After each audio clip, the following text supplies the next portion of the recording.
Alright, well, we missed the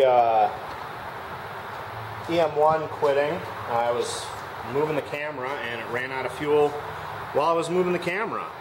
It ran about 20 minutes. The new needle adjustment I have is about a half turn instead of the quarter turn that it was running on before. It's been a wet day, so I'm sure that that's a lot to do with it.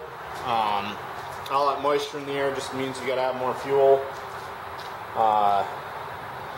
But I wrote down on my cardboard pad here the measurements I took with for the engines that were running today. So the ET8 here, it averaged about 2,400 when it was on idle, and then when I did the speed run on it, where I opened it up and slowed it down, the lowest reading was 2,243 revs, and the highest was just under 4,000 RPMs.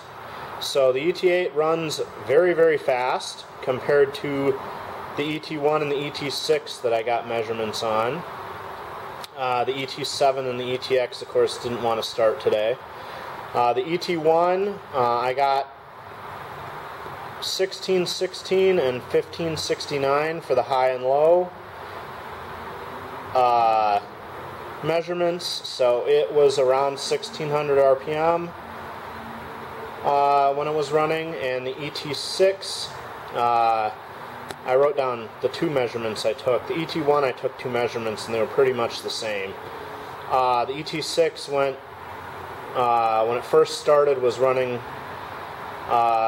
between 1485 and 22,100 RPM, but then it stabilized at 1583 to 1813, so again a little over 1600 RPM for the average.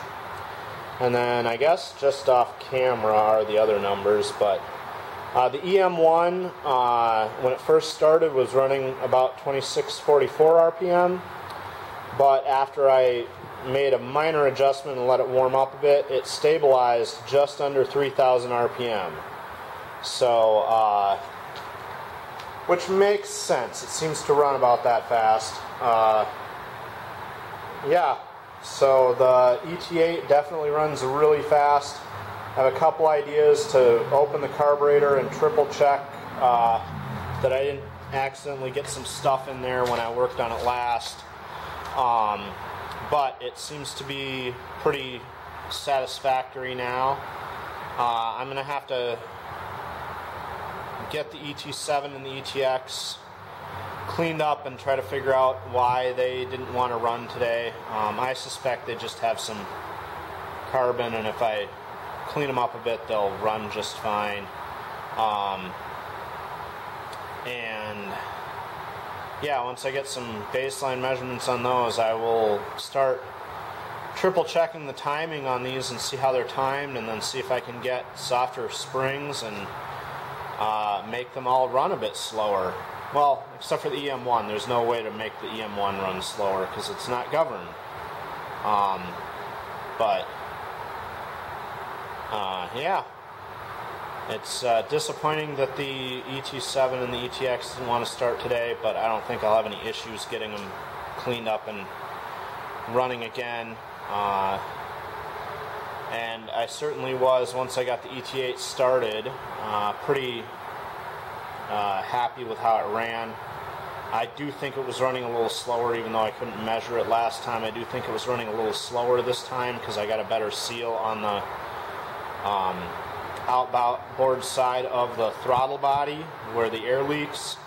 And I definitely noticed that last time when I was throttling it up and down, it only wanted to respond on the bottom half of the throttle adjustment. But this time I was able to open it all the way and have throttle response all the way to the fully open position. So I think that air leak being solved really helped the throttle body be more responsive.